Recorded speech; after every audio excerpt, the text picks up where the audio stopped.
I'm Olivia with Brighter Connections Counseling, and welcome to my video on crafting and grief.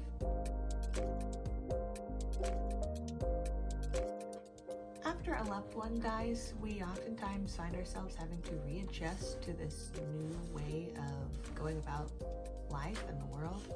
And while our loved one is still with us in many ways, it's not the same, and that is a really huge adjustment. One of the things we tend to do naturally is to reintegrate our loved one into this new way of being in the world, and that's really what this craft is all about.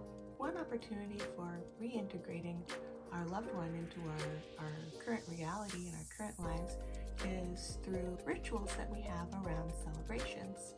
So this craft is creating bunting flags that in this way serves to welcome our loved one into the celebration.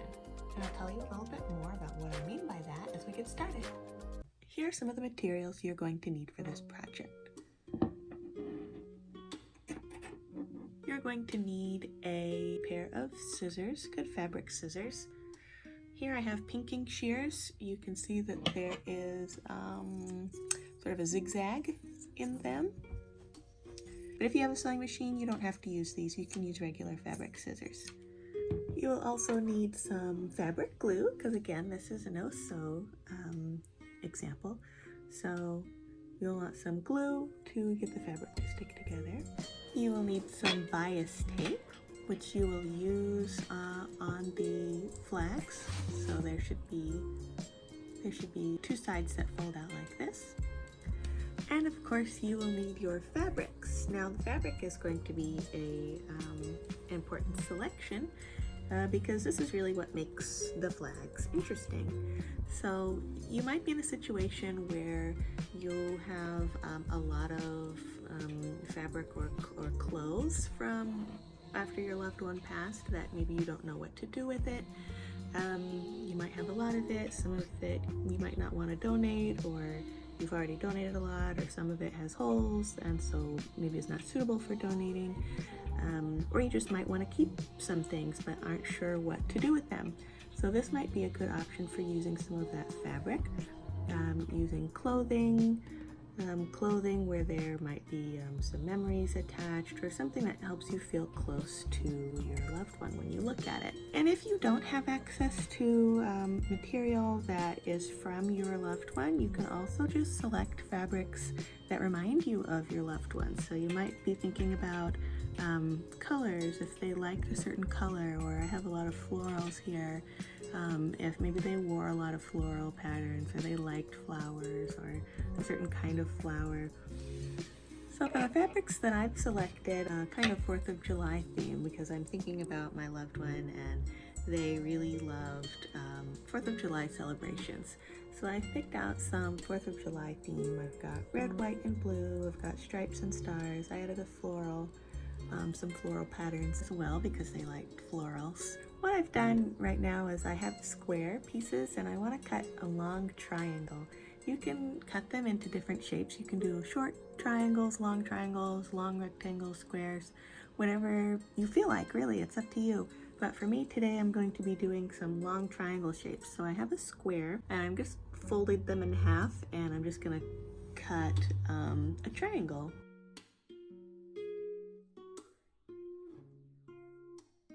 Now I have them arranged in the patterns that I would like. So I have stripe, star, floral, stripe, star, floral, blue, red, blue, red, blue, red.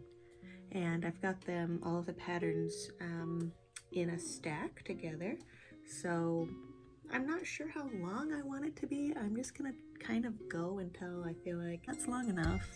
So right now what I'm going to do is I'm going to arrange the pattern. Now you'll notice my triangles are not all the same size, which is okay. I kind of like to do things that way, where it's imprecise and there's a bit of variation, and that might not be your style, and that's okay. So if you want to use a marker or pen or pencil and draw out your shape ahead of time and cut it precisely and have them all very uniform, that works too. So here is my bias tape, And you're gonna want a good length at the end of your flags, because you're going to use that to tie it to something or tack it onto something, a wall or a piece of furniture. So you're going to want a nice length. Generous would be a couple feet, maybe at least a foot of extra on the side. I'm going to start here. Now what I'm going to do is I'm going to take a little bit of glue and just put a few dots of glue in here where I'm going to lay in. Hopefully you can see that. I'm going to just lay in the fabric right up to the middle seam of the bias tape and then fold that over it.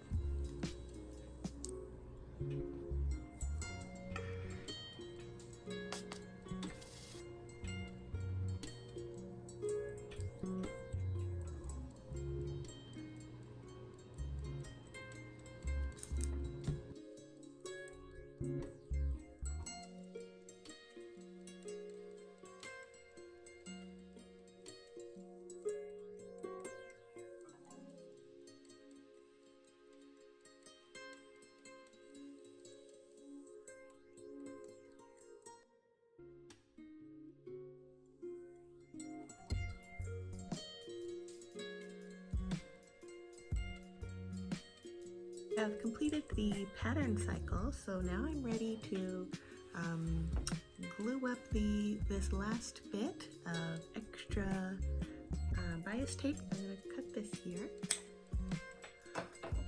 and secure this part with glue so that it's not flapping open like this.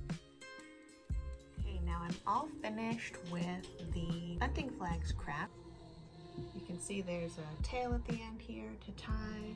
Everything is on very securely. That's pretty long. I think I went through 2 cycles of the pattern.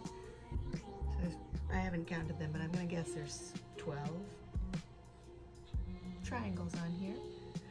So it's a pretty good length. And I think it'll look really nice for 4th of July decoration. Super, super simple. I didn't do any sewing. All I did was cut and glue. And now I have a pretty nice flag display. My hope is that you can use this craft to really bring the memory and the presence of your loved one into your celebrations. Let me know in the comments if you decide to try this craft and if there's any modifications you made. Thanks for watching.